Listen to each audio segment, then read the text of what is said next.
Doctor Mohammad Yunus উনি বিভিন্ন রকমের কাজ কারবার দুনিয়ায় করতেন, আমরা বিতর্কিত মনে করি, কিন্তু না, উনি যে কথাটা বললেন চেয়ার পাওয়ার পর আল্লাহ যেন তাকে এই কথার কারণে পূর্ণাঙ্গ হেদায়েত দান করেন। উনি তো মুসলমান, এই জন্য নামের আগে দেখেননি মোহাম্মদ লেখা আছে। কথা বলেন না কেন? মুসলমানের জন্য দোয়া করতে কোনো সমস্যা আছে? ধর্ম উপদেষ্টা ডক্টর আফামা খালিদ স্যার কয়েকদিন আগে জানিয়েছেন 96% মুসলমান এই দেশে আমরা বাস করি। আমাদের মাথার উপরে যেহেতু আল্লাহ তাকে বসিয়েছেন, আমরা চাই তিনি যেন দাড়ি রাখেন। এটা কি খারাপ কথা? একটা ভালো কথা বলেছি না? আমরা 16 কোটি মানুষ, 18 কোটি মানুষ দোয়া করছে আল্লাহ যেন তাকে সত্যি এই তাওফিক দান করেন। নবীজি জানিয়েছেন 1500 বছর আগে ওই জাতি কখনো উন্নয়ন লাভ করতে পারে না সেই জাতি তাদের শাসনভার কোন নারীর হাতে তুলে দেয়। আল্লাহ মনে হয় আমাদের কপাল থেকে এই অভিশাপ মুক্ত করার একটা ব্যবস্থা করিয়ে দিচ্ছে। তুমি যাই হোক, অন্তত পুরুষ মানুষ। এই কথা বলেন না কেন? পুরুষ মানুষ না? ঠিক আছে, সামনে যারা আসবে আশা করছি তারাও পুরুষ মানুষই আসবে। মেয়ে লোক আসার আর কোন সম্ভাবনা দেশে আছে? কারণ তাদের বুদ্ধি অর্ধেক।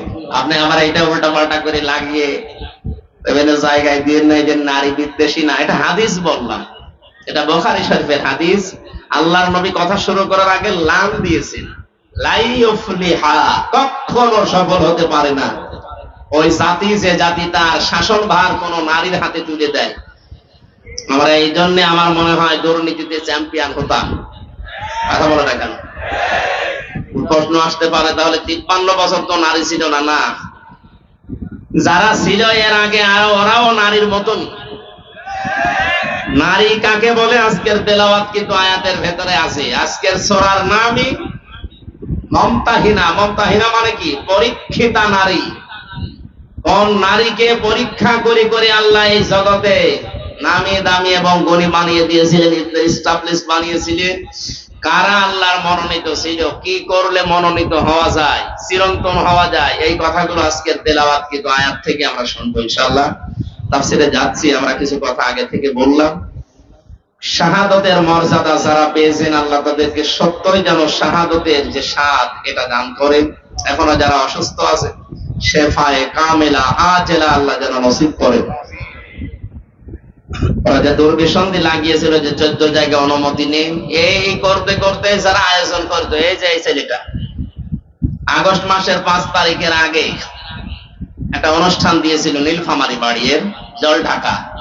ওখানে যিনি দায়িত্বে ছিলেন ওসির, আমি যে পৌঁছিয়েছি উনি গাড়ি নিয়েছে আমাকে ধরে মামলা দেবে। উনি জানেন না আমি মামলা আছে আরো নতুন করে আরেকটা লাগাই।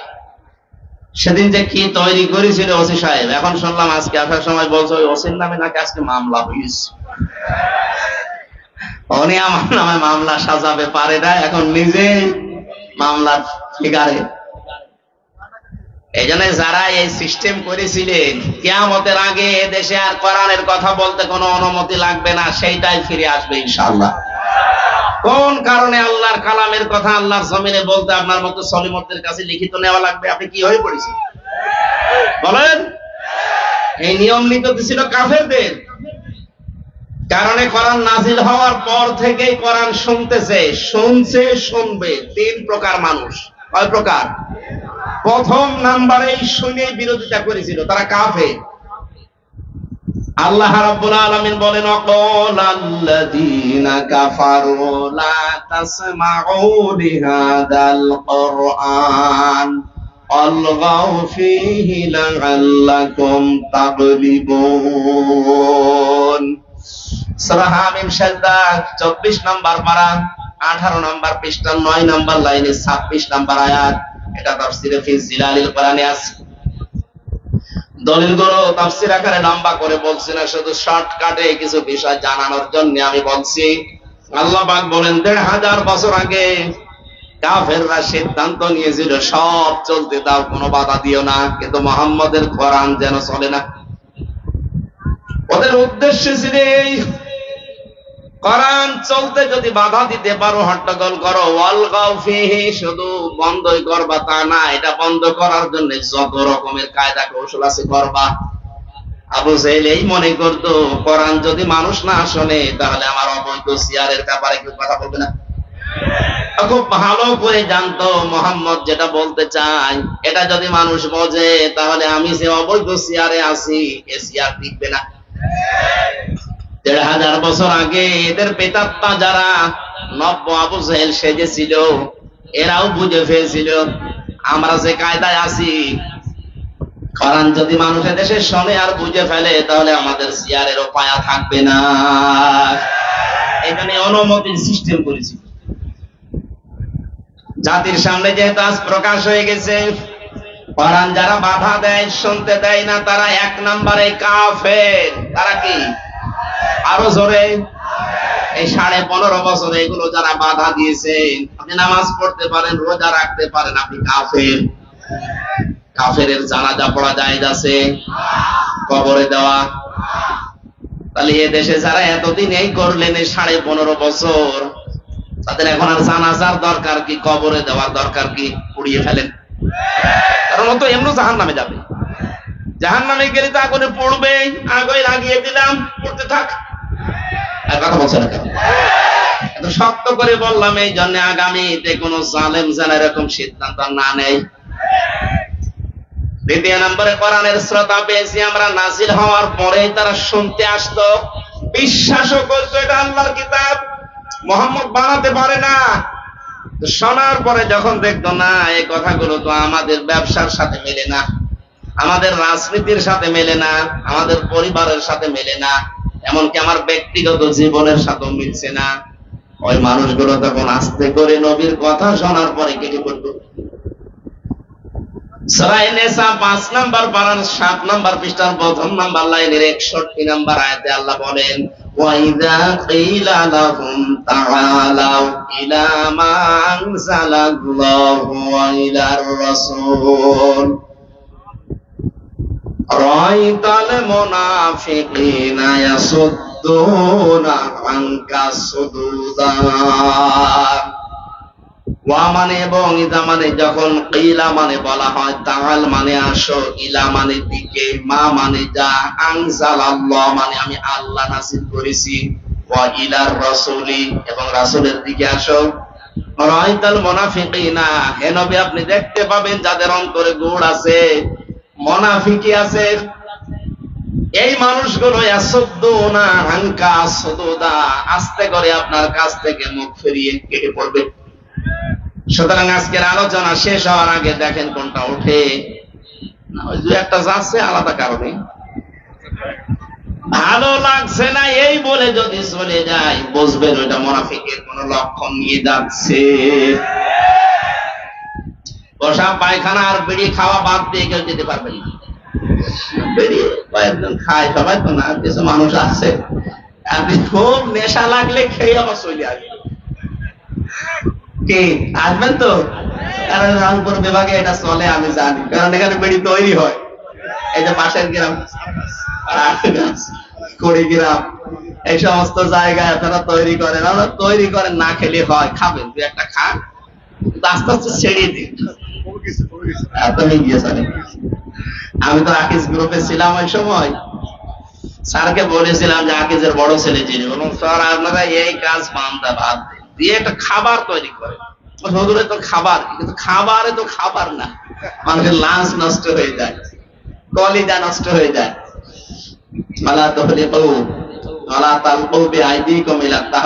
নিজেদেরকে নিজেরা ধ্বংস করে ফেলো না, বিড়ি দ্বারা খান আপনার লাঞ্চ নষ্ট হয়ে যায়। লাঞ্চ তো আর আপনার নিজের না, এটা একটা আমানত, এটা কে দিয়েছে বলেন তো? সুতরাং নিজেরা নিজেকে নষ্ট করবেন না। 22 কোটি টাকা না কত কোটি টাকা একটা রিপোর্ট পেয়েছিলাম যে মানুষ দোয়া দিয়ে শুধু উড়িয়ে দেয়। এমনি আমরা গরিব মানুষ, তারপরে রংপুর বিভাগ আরো গরিব, আর ওনারা বেকার বেকারে ধোয়া দিয়ে টাকাগুলো নষ্ট করে।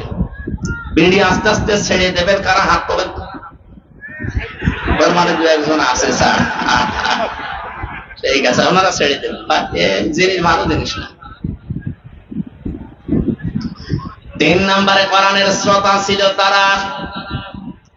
আল্লাহ রাব্বুল আলামিন তাদের পরিচয় দিচ্ছেন, দেখেন তো আপনি মেলাতে পারেন কিনা। ইন্নামাল মুমিনুনা আল্লাযীনা ইযা যুকিরাল্লাহু ওয়াজিলাত কুলুবুহুম ওয়া ইযা তুলিয়াত আলাইহিম আয়াতুহু যাদাতুহুম ঈমানা ওয়া আলা রাব্বিহিম ইয়াতাওয়াক্কালুন।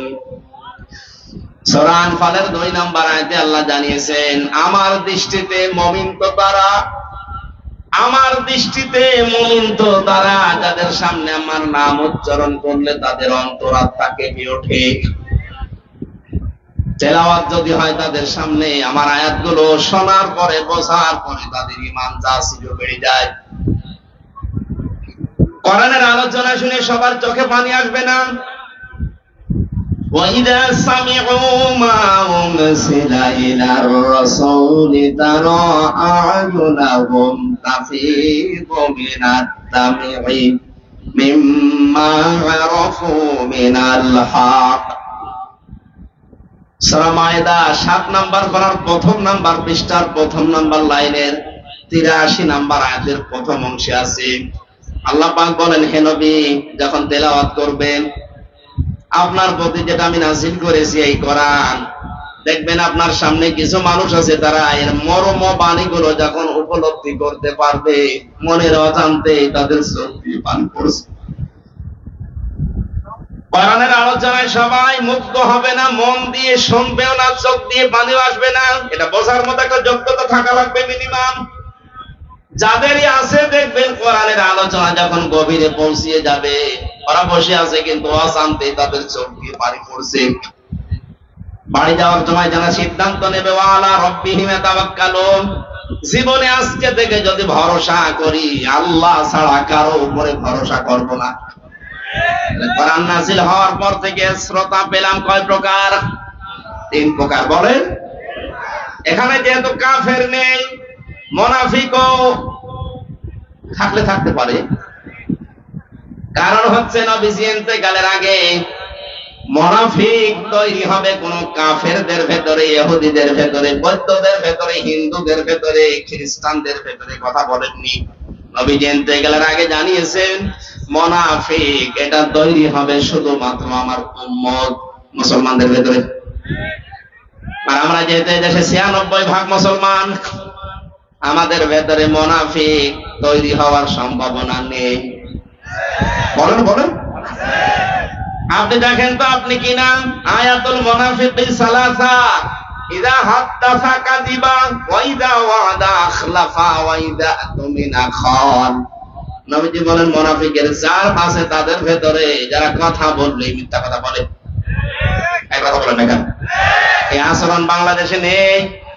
কত হাসি পট্টি বাঁধা মানুষ হাতে তসবিহ নিয়ে ঘুরতো, সেও যে এরকম টাহা মিথ্যা কথা বলতে পারে ক্ষমতার কারণে। এখন যে বলছে যে না আমি পদত্যাগ করে নিতে, ভিডিও কি বানানো নাকি? এই কথা বলেন না কেন? আপনি যদি পদত্যাগ না করে থাকেন তাহলে রাষ্ট্রপতি যেটা বলছে এটাকে বানিয়ে বলছে। ধোঁকা দিয়ে বোকা বানিয়ে এতদিন খেয়েছেন, এখনো খেতে চান। আপনি তো টাটকা নির্ভেজাল মুনাফিক, কারণ কথা বললেই মিথ্যা কথা বলেন। মুনাফিকের পক্ষে যদি কোনো মুমিন থাকে, কেউ মুনাফিক এই কথা বলছেন না? যার হাতে শাপলা চত্বরের আলেমদের রক্ত লেগে আছে, যার হাতে 2024 সালের মুক্তিযোদ্ধাদের রক্ত লেগে আছে, কথা বলেন না? এই মানুষের পক্ষ নিয়ে এখনো পর্যন্ত আপনি স্ট্যাটাস দেন, বলেন আমি আছি আপা, ঘাবড়াবেন না। আপনি ঘাবড়ালে আমরা নরম হয়ে যাই।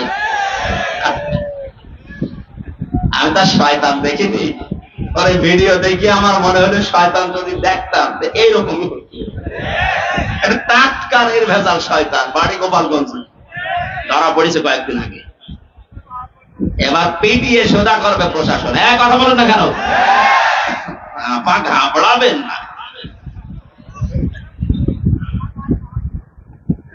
যাই বলেছে আপা ঘাবড়াবেন না, আপনি ঘাবড়ালে আমরা নরম হয়ে যায়। আমার মনে হয় প্রশাসনের ধরেছে নরম বানাতে, আমরা চাই ওরে নরম বানিয়ে ফেলুক। কথা বলেন না কেন? জালেমদের তালিকা করে করে ছোট জালেম আর মাঝারি জালেম বাদ দিয়ে যারা বড় বড় জালেম ছিল প্রত্যেকটি জালেমের তালিকা করে ছবি নিয়ে মোড়ে মোড়ে টাঙিয়ে দেবে। এ দেশে কিয়ামতের আগে কোন জালেম যেন আর প্রতিষ্ঠিত হতে না পারে।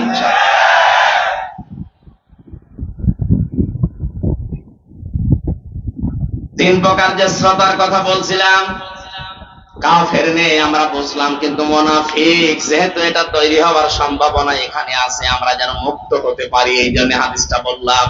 কথা বললে যারা মিথ্যা বলেন, ওয়াদা দিলে যারা ঠিক রাখেন না, ভঙ্গ করে ফেলেন। এতদিন পর্যন্ত চাইছিল, এই 2-3 দিনের ভেতরে দেখছি অনেকে বিভিন্ন ওয়াদা দিচ্ছে জনগণের সাথে। এটা আর একটা ধোঁকা হতে পারে। অনেকেই বলছে আমরা বাড়ি বাড়ি কার্ড তৈরি করে দেব যদি ক্ষমতায় যেতে পারি। আর যে যা বলছেন কথাগুলো কিন্তু ঠিক রাখা লাগবে। ভোট নেওয়ার জন্য এখন আপনি সেই কেজি 10 টাকা চাল খাওয়াবো বলে চালিয়ে দেবেন, আর ভোট হয়ে গেলে 60 টাকা কেজি চাল হয়ে যাবে। মানে কথা যা দিচ্ছেন এটা যেন ঠিক থাকে, জনগণের সাথে যেন ধোঁকাবাজি না হয়। অনেকে এই ধোঁকাবাজি করার জন্য নেমে পড়েছে। এক কথা বলছেন না কেন? জামাতের নায়েবে আমির ডাক্তার সৈয়দ মোহাম্মদ আব্দুল্লাহ তাহের উনি ঘোষণা দিয়েছে যদি এদেশে ইসলাম ক্ষমতায় যেতে পারে যুবকদেরকে আমরা ঋণ দেব। এই কথার সূত্র ধরে অনেকে এখন বলছে যদি আমরা যেতে পারি বাড়ি বাড়ি কার্ড দেব। কি কার্ড দেবেন? এই জন্য কথা দিচ্ছেন, দেন কথাটা যেন ঠিক থাকে, কারণ কথা দিয়ে কথা যে রাখে না সে মুনাফিক। এই কথা বলেন না কেন? জাতি যেতে 53 বছর ধোঁকা খেয়েছে, অন্তত এবার আর যেন জাতি ধোঁকা না খায়। এবারও যদি ধোঁকা খান আপনি আর কিয়ামতের আগে মাথা তুলে দাঁড়াতে পারবেন না। 3 নম্বরে কোনো কিছু আমানত রাখলেই খেয়ে ফেলে। এই কথা বলেন না কেন? এটা যে আমরা 53 বছর দেখলাম না, যাদেরই দিয়েছি আমানত তারাই খেয়ে ফেলিস। দরবেশ, এত বড় দরবেশ পৃথিবীতে আছে? দাড়ি কেটে নম হয়ে গেছে। আর কি আমানত? 36,000 কোটি টাকা। আপনি এক জীবনেও গণনা করে শেষ করতে পারবেন না। কিন্তু আমি একটা দলের গ্যারান্টি দিচ্ছি, যদিও মনে করছেন আমি ওই দলের না, আমি অ্যাক্টিভ না, কিন্তু গ্যারান্টি দিতে পারি বাংলাদেশ জামাত ইসলামী এবং শিবির একটা টাকা যদি দুর্নীতি দেখাতে পারেন আমি অন্তত কথা বলবো না। এটা এদেশে এখন প্রমাণ হয়ে গেছে। এই কথা বলেন না কেন? এত প্রমাণ পাওয়ার পরেও যদি আপনার এখনো পর্যন্ত চিন্তা ভাবনা করতে দেরি হয়, তা আপনার আর চিন্তার রেখা খুলবে না।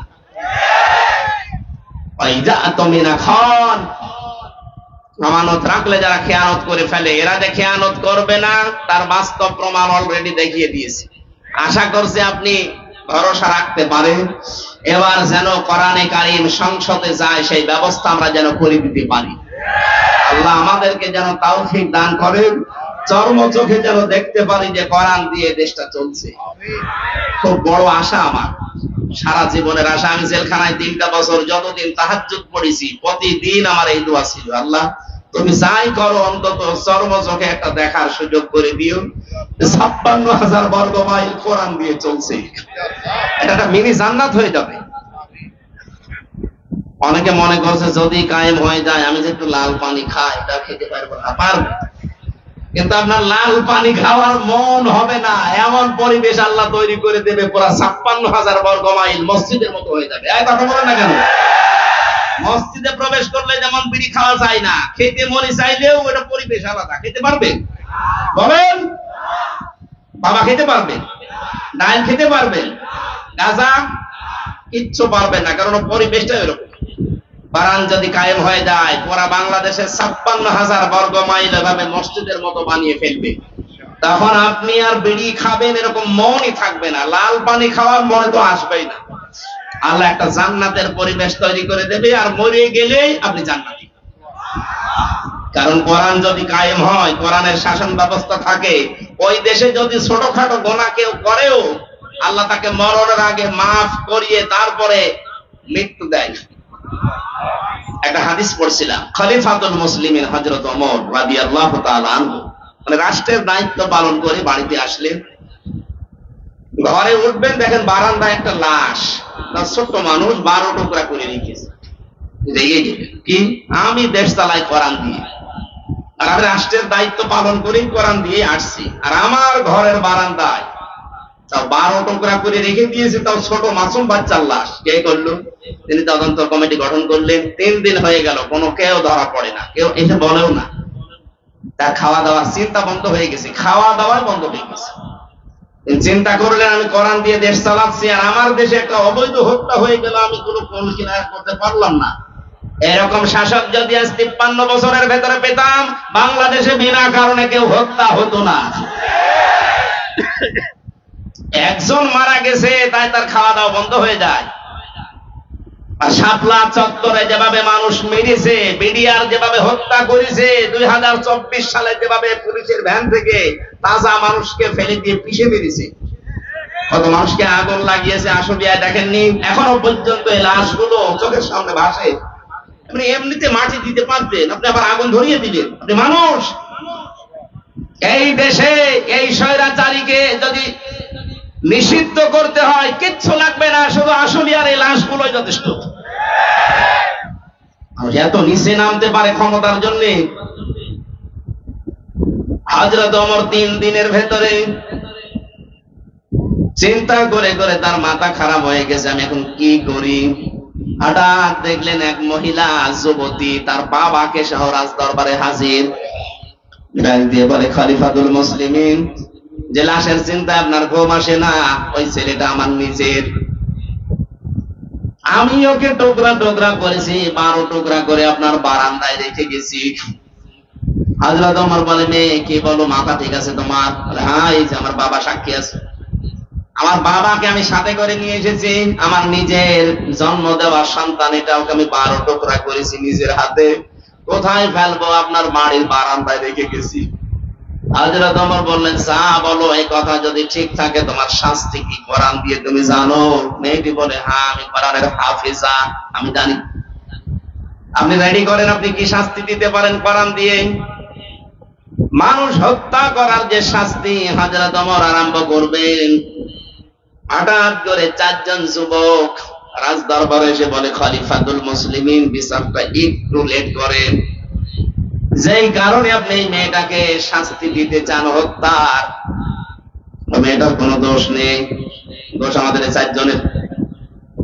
এই মেয়েটা তার বাবাকে নিয়ে পাহাড়ি এলাকায়, জঙ্গলি এলাকায় থাকতো, বসবাস করতো। ওখানে আমরা শিকারে গিয়েছিলাম। যাবার পরে এই মেয়েটার রূপ সৌন্দর্য দেখে শেষ পর্যন্ত যৌবনের তাড়নায়, শয়তানের ধোঁকায়, নফসের ধোঁকায় পড়ে আমরা বাবাকে বেঁধে রেখে তার সম্ভ্রম নষ্ট করেছি।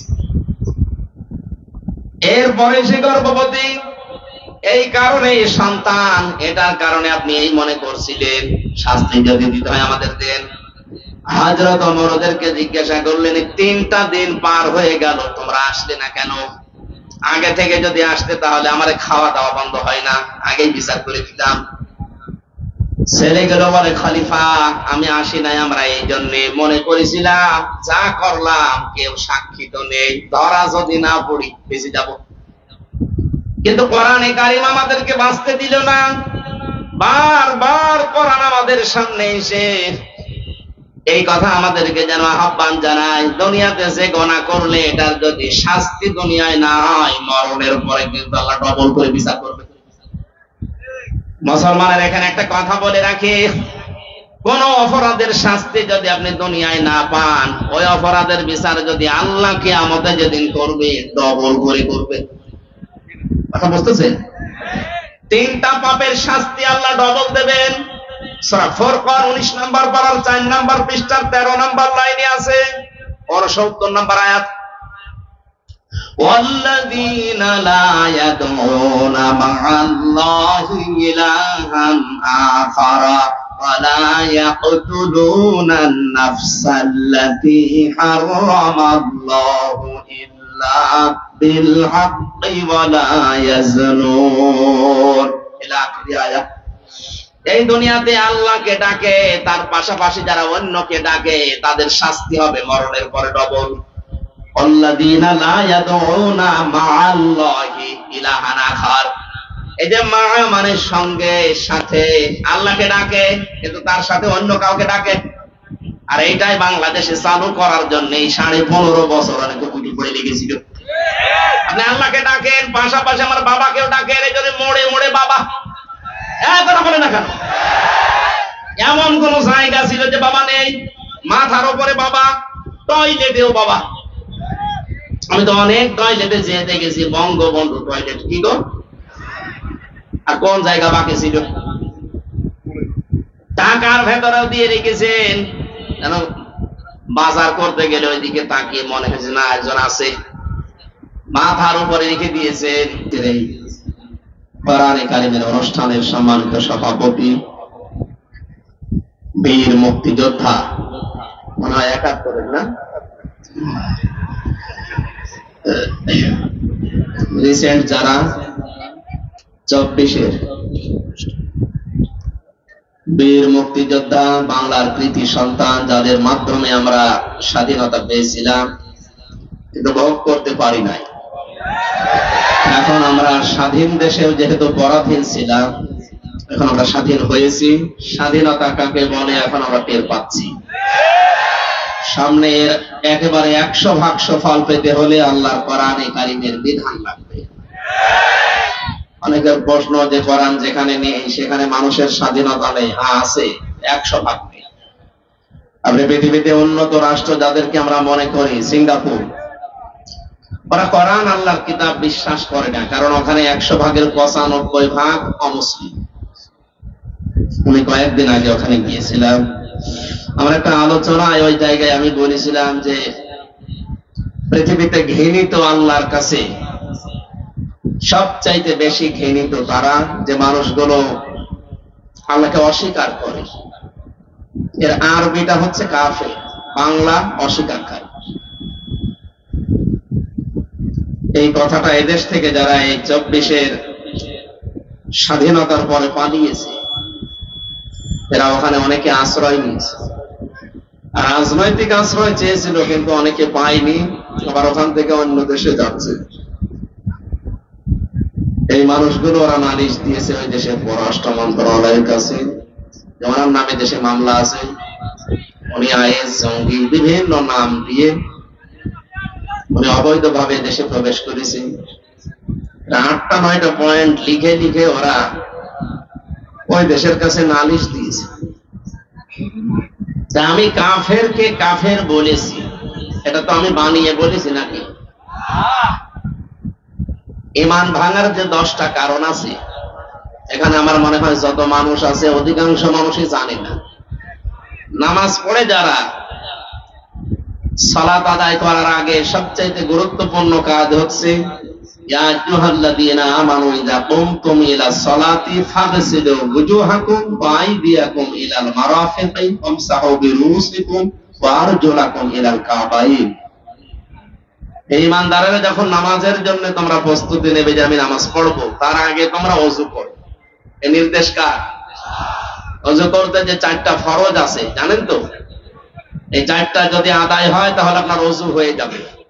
3টা আদায় করেছেন, 1টা করেননি, আপনার ওই ওযু না। এ পর্যন্ত বুঝেছেন? জবাব দেবেন, এটা ক্লাস চলছে, স্যার বসে আছে দেখছেন না?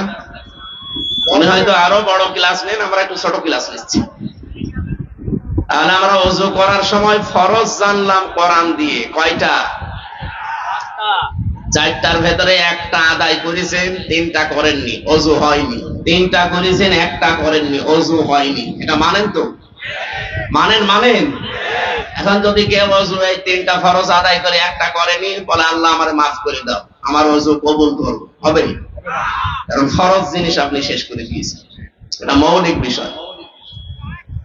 2 নম্বরের বিষয় হচ্ছে ওযু করার পরে ওযু থাকবে তা না। 7টা কারণে ওযু নষ্ট হয়ে যায়। কয় কারণে? 6টা ঠিক আছে, 1টা হঠাৎ করে মনে করেন বাতাস বের হওয়া, এটা বের হয়ে গেল, আপনার ওযু থাকবে? আপনি এই ওযু দিয়ে যদি নামাজ পড়েন, নামাজ পড়া আর না পড়া সমান। কারণ ওই ভাঙ্গা ওযু দিয়ে নামাজ নামাজ ভেঙে যায় নামাজে দাঁড়িয়েই কবুল হবে তা না, নামাজ ভেঙে যায় 19টা কারণে। কয়টা? 18টা পালন করলেন, একটা করেননি, নামাজ হবে? তাহলে নামাজ পড়েও যান, না পড়েও যান।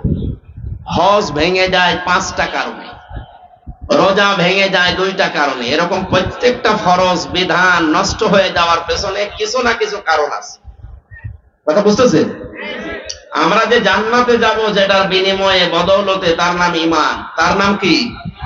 ঈমানও ভেঙে যায় 10টা কারণে। এর 9 নাম্বার কারণ এইটা। কোন ব্যক্তি যদি কাফের হয়, কেউ যদি তাকে কাফের মনে না করে, সেও কাফের। কাফের আল্লাহ ঘোষণা দিয়েছে, যারা তাকে অস্বীকার করে, বিশ্বাস করে না, তারা কি? বাংলায় অস্বীকারী, অবিশ্বাসী, আর আরবিতে বলা হয় কাফের। এখন এই শব্দটা বলার কারণে ওদের নাকি রাগ হয়েছে, যে ওরা বাংলাদেশের পররাষ্ট্র মন্ত্রণালয় যিনি আছে, ওখানে পররাষ্ট্র রাষ্ট্রদূত আছে যারা, তাদের কাছে নালিশ দিয়েছে, আপনার দেশের এই মানুষ আমাদেরকে কাফের বলে গালি দিয়েছে। কাফের কি একটা গালি নাকি? এই যে কিছু মানুষ নালিশ দিয়েছে যারা পালিয়ে গেছে, ওরা তো মনে করছে না কাফের একটা গালি, মনে হয় হুজুর আমাদের গালি দিয়ে গেল। আমি তো এই পয়েন্টগুলো 10টা বলেছিলাম, যে নামাজ ভেঙে যায়, ওযু ভেঙে যায়, রোজা ভেঙে যায়, ঈমানও ভেঙে যায়। তার ভেতরে 9 নাম্বার এইটা, কেউ যদি কাফের হয় তাকে আপনাকে কাফের মনে করা লাগবে। আপনি যদি তাকে ঈমানদার মনে করেন, আপনারও ঈমানের সমস্যা হবে।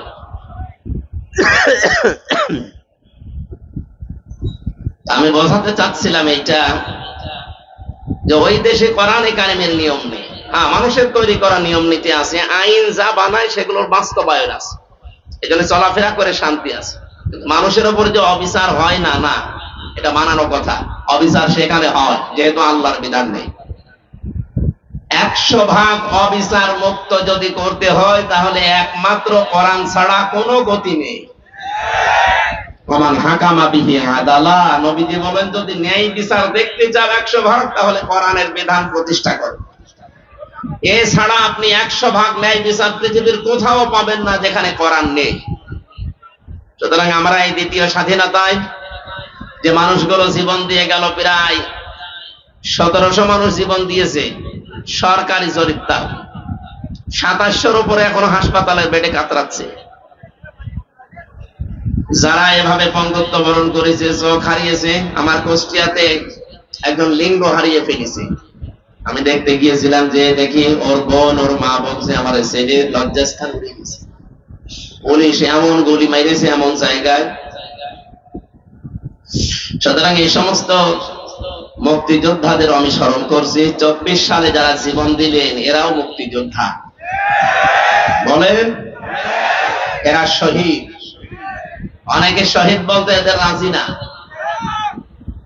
বলে না উনি সবাই পালাচ্ছে, আর আবু সাইদ যে বুক পেতে দিলে উনি আত্মহত্যা করেছে। আরে শয়তান, জালেমের জুলুমের সামনে নিজের বুক পেতে দিলেও সে শহীদ হবে নাকি আর একবার শহীদ হয়ে দেখানো লাগবে। যারা এগুলো বলতেছে, এগুলো ফরিদ উদ্দিন মাসুদ আর এই রুহুল আমিনের বাচ্চাটা গোলামেরা। এদেরকেও মানুষ বলে আলেম। কিসের আলেম? কোরআনে কারিমে কি পড়ে আলেম হয়েছেন আপনি? আল্লাহ নিষেধ করেছেন মুখের উপরে নোটিশ দিয়ে, আলা তাকুলু লিমা ইউকতালু ফি সাবিলিল্লাহি আমওয়াত। সূরা বাকারার 154 নম্বর আয়াতের প্রথম অংশে আছে। আল্লাহ বলেন, মুখে কথা বলবি না এই কথা যে শহীদ যারা তারা মারা গেছে, না, কখনো এরা মরে না। বালা হায়াউন, এরা জীবিত। ওয়ালাকিল্লা তাশউরুন, কিন্তু তোরা টের পাস না। মানুষ যেহেতু মুখের পরে অন্তরে, হৃদয়ে একটা ধারণা করতে পারে, আল্লাহ অন্তরের উপরে, হৃদয়ের উপরেও নোটিশ জারি করে দিয়েছেন, ওয়ালা তাহসাবান্নাল্লাযীনা কুতিলু ফি সাবিলিল্লাহি আমওয়াতা বাল আহইয়াউন ইনদা রাব্বিহিম ইরযাকুন। সূরা আলে ইমরানের 169 নম্বর আয়াত। যত তাফসীর আছে পৃথিবীতে, আমার দেখা মতে আমি 42টার উপরে দেখেছি ভার্সিটি থাকাকালীন, সব মুফাসসির আয়াতের ব্যাপারে একমত। ধারণাও করবেন না, শুধু একজন না, ওয়ালা তাহসাবান্নাল্লাযীনা কুতিলু, বহু বচন দিয়েছেন আল্লাহ। কেউ এ ধারণা করবে না যে যারা শহীদ হয়েছে ওরা মারা গেছে।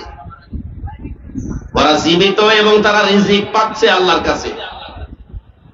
শহীদ আবু সাইদ মারা যায়নি, শহীদ হয়েছে এবং সে জিন্দা আল্লাহর কাছে রিজিক পাচ্ছে।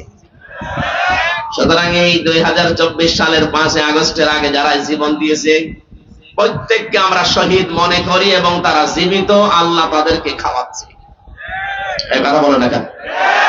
5 তারিখের আগে মারা গিয়েছিল শিবিরের সদস্য এই গাইবান্ধার পলাশবাড়িতে সাব্বির।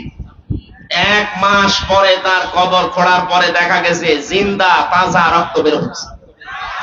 আল্লাহ যে দিয়েছেন ইনদা রাব্বিহিম ইরসাকুন, তারা তাদের রবের কাছে রিজিক পায়। কেউ যদি না খায় রক্ত গোশত তৈরি হয়, তার মানে তাকে আল্লাহ অবশ্যই খাওয়িয়েছে এবং এ সাব্বির অবশ্যই শহীদ। কথা বলেন না কেন? 71 সালেও যারা জীবন দিয়েছে ওই মানুষগুলোকে দেশের জন্য, মানবতার জন্য, ইসলামের জন্য আল্লাহ যেন শাহাদাতের সর্বোচ্চ মাকাম দান করে। আর ওয়া মুক্তিযোদ্ধা সে যে এতদিন যারা ফায়দা লুটেছে আল্লাহ যেন জাতির সামনে ন্যাংটা করে দেয়। আজকের আব্দুল জলিল তো আর কুয়া না, উনি একেবারে ময়দানের মুক্তিযোদ্ধা। আল্লাহ তাকে বাঁচিয়ে রেখেছেন আমাদেরকে দোয়া করার জন্য।